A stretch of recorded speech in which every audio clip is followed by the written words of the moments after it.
Bienvenidos, hoy vamos con un vídeo un poco polémico porque voy a hablar del recorrido del Campeonato de España del que tanto se ha hablado y de la polémica también de que fuese un máster el que ganara la clasificación absoluta.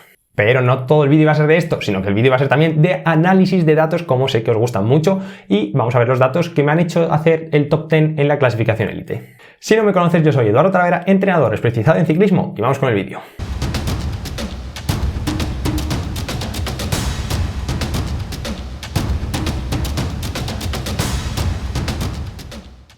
Para empezar, voy a poner un poco en contexto dónde estábamos y qué es lo que estábamos compitiendo. Y es que estábamos en Llerena, en Badajoz, para disputar el segundo Campeonato de España de Gravel de la historia. El recorrido eran 108 kilómetros y 900 metros de desnivel por zonas de pistas muy bien pisadas. La verdad es que no había nada técnico. Y ya, para empezar, me voy a mojar hablando un poco del recorrido. De primeras, la verdad es que la ruta estaba bastante bien. Podría ser una ruta que yo hiciese en gravel perfectamente cualquier día de los que estoy entrenando. Como decíamos antes, pistas bien pisadas, poco asfalto, ninguna zona técnica. La verdad es que para rodar en gravel podemos decir que era prácticamente perfecto. Pero como ya sabéis, el gravel realmente no tiene una definición como tal. Cada uno le da un poco su visión. Y hoy voy a tratar de ser lo más objetivo posible. Y como he dicho antes, la verdad es que el recorrido, en general, la valoración es que estaba bastante bien. Pero claro, estamos ante un campeonato de España y eso requiere de ser un poquito más exigente. En cuanto a las quejas y polémicas que ha habido diciendo que era muy llano, pues ¿qué os voy a decir? La verdad es que en mi opinión me gusta que haya variedad. Así que si este año es llano, pues llano. Porque personalmente lo que opino es que cada año debería ser un poco diferente, para dar oportunidad a también diferentes tipos de ciclistas. Pues por ejemplo, un año que fuese con muchísimo desnivel y puertos súper largos, como podría ser la carrera de UCI que hubo en Castellón. Otro año que fuese un poco más mixto, como pudo ser el año pasado en The Bandit, donde hay zonas de rodar, zonas técnicas, zonas de subir. Y otro año, como ha sido el caso, que sea totalmente plano. Bueno, a mí me gusta. Ahora bien, hay dos puntos que yo creo que son importantes en el recorrido y que trataría de mejorar para otros años. El primero de todo es la distancia. Para mí era un campeonato de España demasiado corto, tan solo 3 horas tardó el primero. ¿Y qué quieres que os diga? Para una Copa España o para una carrera convencional, pues puede estar bien. Pero para un campeonato de España yo lo intentaría asimilar más a carreras internacionales, pues tipo la UCI World Series o incluso el Campeonato del Mundo. Y es que al final un campeonato del mundo pues está entre 140 o incluso creo que el año pasado 170 kilómetros. O sea que ya son distancias bastante largas. Y yo personalmente para el campeonato de España diría que el primero debería tardar mínimo entre 4 horas y 4 horas y media. Pero como os digo, esto es tan solo mi opinión. Realmente no hay nada estipulado. Por otro lado, vamos a otro de los puntos, que ha sido otra de las quejas también que más hemos escuchado. Y ha sido el tema de la peligrosidad del recorrido.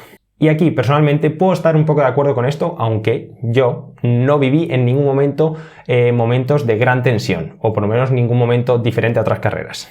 Pero es cierto que cuando sales un pelotón de no sé cuántos seríamos, 200, 300, 400 personas, y en tan solo 1 kilómetro, según se da la salida, te metes en una pista en la que solo caben 2 en paralelo, pues sí que entiendo que por la parte trasera especialmente hubiese momentos de peligro. Y es que, en mi opinión, creo que todas las carreras de gravel deberían empezar en subida. No digo que sea una subida súper dura, ni súper intensa, ni nada por el estilo, porque al final, como he dicho antes, pues es interesante que todo el mundo tenga oportunidades, también los rodadores, pero sí que es cierto que una subida que permita estirar el grupo antes de entrar en las zonas un poquito más estrechas. Luego ya si quieres, después de que haces esa pequeña subida de salida, si quieres que todo el campeonato sea llano, no hay ningún problema. Pero es cierto que estas pequeñas ascensiones de salida, como se suele decir de manera coloquial, separan un poco el grano de la paja. Y esto hace que pues, algunos corredores se queden un poquito igual más atrás y no generen situaciones de peligro. Pero bueno, hasta aquí mi opinión, no me voy a meter mucho más, hablaremos también sobre ello en el podcast, así que vamos ahora con el análisis de los datos, que sé que os gusta. Y bueno, viendo como habéis visto que el recorrido era llano, pues la verdad es que los datos son un poquito más complejos de analizar porque no tenemos subidas donde ver ese vatio kilo que veíamos, por ejemplo, en Traca. Lo que sí que es cierto es que a veces la dureza no depende del recorrido, sino, bueno, nunca depende del recorrido, normalmente depende de la intensidad a la que lo hagas. Y yo llegué al final de estas 3 horas, pues ya al límite. Pero hoy vamos a empezar un poco a la inversa. Vamos a ver primero los datos generales y luego os voy a ir poniendo cosas que yo creo que son interesantes. Lo primero de todo, datos generales, los tengo por aquí. Fueron 3 horas de carrera, lo hicimos a 316 vatios normalizados, 280 vatios medios y 171 de pulso medio. Para los que ya me seguís, sabéis un poco mi peso, pero habrá muchos que sois nuevos. Si sois nuevos, por favor, suscribiros, que es totalmente gratuito. Y ya sabéis que ahora mismo estoy en un peso de aproximadamente unos 70 kilos. Esto hace que fuésemos a unos 4 vatio kilo de media. Pero bueno, ya sabéis que entramos, en recorridos llanos el vatio kilo no tiene mucha importancia. En un recorrido de estas características, lo lógico, y como pasó así, es que las arrancadas y los sprints se vayan sucediendo, tratando de meter más dureza al propio recorrido o tratando también de buscar una fuga. Esto me llevó a uno de los primeros datos interesantes de la carrera, y es que hasta en 5 ocasiones superé los 1000 vatios de pico. Hice hasta 33 sprints de unos 5 segundos de duración por encima de 700 vatios y de esos 33 sprints hasta 12 de ellos fueron de 10 segundos por encima de 700 vatios. O sea, se me quedaron las patas para otro. Y ojo, he de decir que esto no es lo habitual, simplemente es que a mí me puede el ansia. Y es que aquí una anécdota graciosa es que charlando con mi amigo Alex, que lo habéis visto en otros vídeos, yo le decía que mi estrategia iba a ser la de ir a rueda todo el rato, que no me diese el aire y luego tratar de jugar las cartas al final. Y cuando llegó a meta, lo primero que me dice, Eduardo, tu estrategia no era ir a rueda, ¿cómo puede ser que en el kilómetro 5 ya te viese arrancando por el fondo? Pero ¿qué os voy a decir? Es que es mi forma de correr. A mí me gusta mucho pasármelo bien en carrera, me gusta jugar a ser ciclista, como lo digo yo, y yo sé que eso va normalmente en detrimento del resultado. Pero bueno, así soy, así me lo paso bien, y la verdad es que como el resultado no es de las cosas más importantes para mí, pues así seguiré haciendo. Pero vamos ahora ya con algunas imágenes de la carrera que sé que os gustan. Salida rápida, como os había dicho, solo teníamos apenas 1 kilómetro hasta empezar en la pista, y por lo tanto todo el mundo quería colocarse bien antes de entrar. Después empezaron a suceder pues los ataques después de los charcos o en momentos de curvas y demás, un montón de arrancadas tratando de romper el grupo.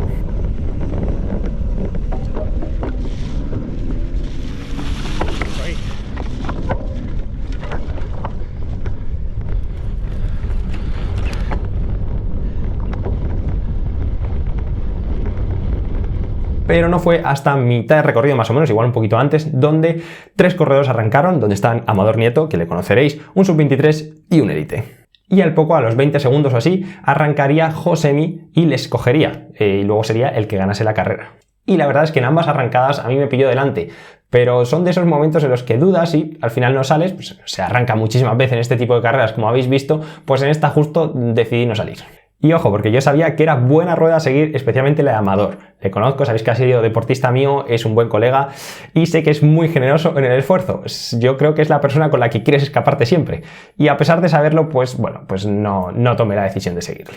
Decir que aún así, la verdad es que estoy súper contento de que hiciese segundo en Master 30, una pena que no hiciese primero, pero bueno, darles de aquí la enhorabuena si ve el vídeo. Para los que nos quedamos en el pelotón, pues empezó una carrera un poco diferente. ¿Por qué? Porque al final tener gente por delante, no haber equipos estructurados, realmente nadie quiere tirar. Y por lo tanto se hace un momento en el que el ritmo no es muy constante, se sigue haciendo alguna arrancada, pero no se va excesivamente rápido.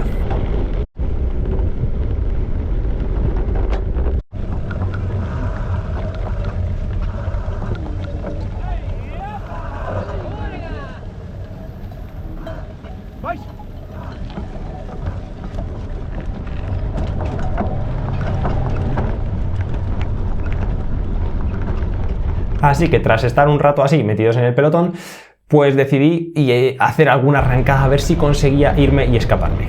Y esto lo hice en un momento en el que vi que el viento era de cara. ¿Y por qué? Porque es cierto que es más duro cuando vas escapado el tener viento de cara, pero también hace que el pelotón por detrás dude más, porque nadie quiere, por así decirlo, dar la cara y que le dé el viento.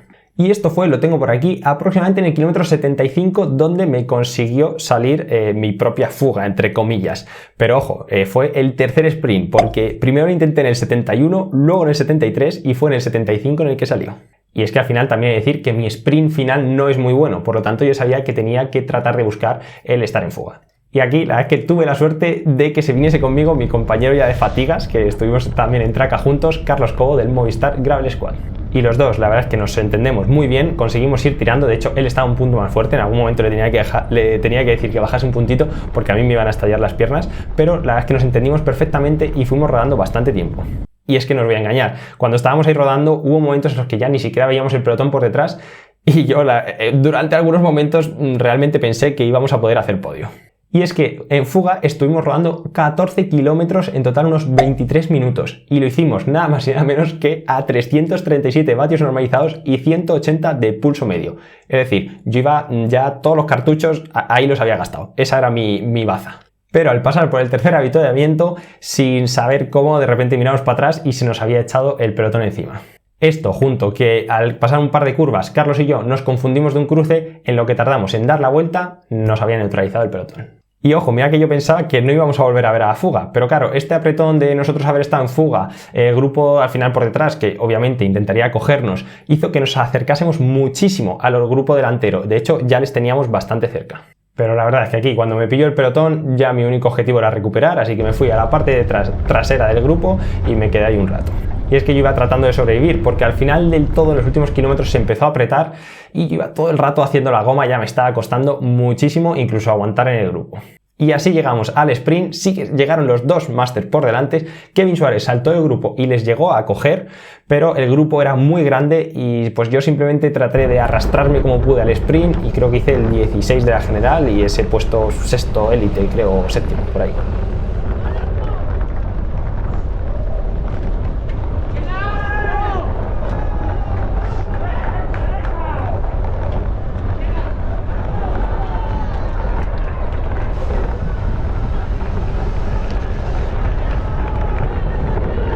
Pero bueno, realmente era mi objetivo. Yo cuando vi la partida de salida sabía que había 6 o 7 corredores que me ganaban, por así decirlo, prácticamente de sobra, así que mi objetivo era luchar el top 10 y realmente pues top 10 conseguido. Y antes de abrir el otro melón de que ganasen dos Masters la carrera absoluta, por decirlo de alguna manera, voy a decir algunos datos interesantes. Y es que chapó por Kevin Suárez, que fue el que ganó en la categoría élite. O sea, la sangre fría que tuvo para correr. Yo no soy capaz. La verdad es que el tío es un ganador, apostó por esa estrategia y le salió bien. Y es que él mismo lo dijo en las declaraciones. Dijo que apostó por ir en el grupo metido sin gastar y se jugó su bala o sus balas, las que él tenía, en la última parte. Como ya estábamos muy cerca de la fuga, pues de hecho nos arrancó, nos soltó a todos y consiguió coger a los dos de delante. Fijaros, si iba bien escondido, la verdad el tío es que lo hizo muy bien, que yo hubo momentos en los que pensaba literalmente que se había caído o había pinchado, o sea que le había pasado algo, porque yo sí que es cierto que me gusta estar siempre bien colocado y pues os diría que prácticamente no lo vi en toda la carrera. Pero siendo muy sincero, creo que si eres un ganador, como es el caso, tienes que apostar por estrategias así. Y decir que es que en mi caso yo creo que soy incapaz, nunca lo he conseguido. Pero dicho esto, ¿qué ha pasado con los Masters? Pues bien, aquí, siendo sincero, pero bueno, en mi opinión, creo que salir todas las categorías juntos desvirtúa mucho la propia competición. Al final, cuando estás en una competición de estas características, tratas de vigilar a los de tu categoría. Es decir, te importa un poco menos si arranca, por ejemplo, un Master 30 o si arranca un Master 40. O sea, no te involucras tanto en perseguir a esa categoría, por así decirlo, y dejas un poco más el trabajo a los que son de esa propia categoría. Pero bueno, la verdad es que esto no es un tema de la carrera, simplemente que creo que así está estipulado en la federación. Pero como os digo, en el próximo podcast hablaremos un poquito más sobre esto porque vamos a traer a un organizador, al último organizador del primer Campeonato de España Gravel y ahí charlaremos un poquito más de todas estas cosas. Y decir que para mí realmente no hay un campeón de España absoluto, puesto que no hay un podio absoluto como tal, sino que los podios son por categorías. Y de hecho el propio Kevin Suárez en algunas declaraciones a Polvo dijo que él mismo no quería interferir en el sprint de los dos Masters y por eso se quedó atrás. Lo cual es totalmente creíble porque sinceramente creo que Kevin Suárez tenía fuerzas de sobra para poder haber llegado primero si hubiese querido. Pero bueno, antes de terminar voy a comentar algunas cosas de cambios que hice en la bicicleta y también el tema de comida que sé que os gusta. Y la verdad es que aquí el único cambio que hice respecto a Traca fue cambiar el neumático delantero. Recordad que había montado un Rambler de 40 porque pinché el día de antes de Traca y monté un Rambler de 40 delante y en este caso pues cambié el neumático de 40 por un neumático de 45, Maxxis Rambler, ya sabéis, de 45 delante y atrás pues el 40 Rivero. Y el plato, pues a pesar de ser un recorrido muy llano, seguía siendo el 42. Pues el que me viene con la bici, había buscado un 46, pero la verdad es que no he encontrado, no había stock y ya eran como hacer muchos cambios a última hora. En cuanto a la comida, lo tengo por aquí apuntado también porque comí bastante. 4 geles high fructosa de 55 gramos de carbohidratos, 100 gramos de carbohidratos en el bidón, que esta vez no se me cayó ninguno. Llevé los isotermo porque se ajustan un poquito mejor. Y también llevé otro bidón de isodrink, todo ya sabéis, de 226. Los dos bidones eran de 750 mililitros y luego cogí un tercer bidón de 750 mililitros en el tercer avituallamiento, aunque este prácticamente casi no bebí. Ah, y como siempre ya sabéis que estoy muy aficionado a tomar el Energy Shot de taurina y cafeína unos 15 o 10 minutos antes de salir. En total, el caso es que hace como unos 106 gramos de hidratos de carbono por hora. O sea, yo creo que bastante bien, un buen entrenamiento de estómago. Y bueno chicos, hasta aquí el vídeo de hoy. Eso sí, no me quería ir sin felicitar a Marta Torá, que fue campeona de España élite y la verdad es que se emocionó mucho al llegar, me hizo muchísima ilusión que ella fuese la campeona de España y por lo demás, poco más que decir, acordaos de suscribiros al canal, a las redes sociales y dejarme en comentarios un poco tema de la polémica, a ver qué opináis vosotros sobre el tema del recorrido y el tema de los másters. Y como siempre digo, a entrenar y a disfrutar.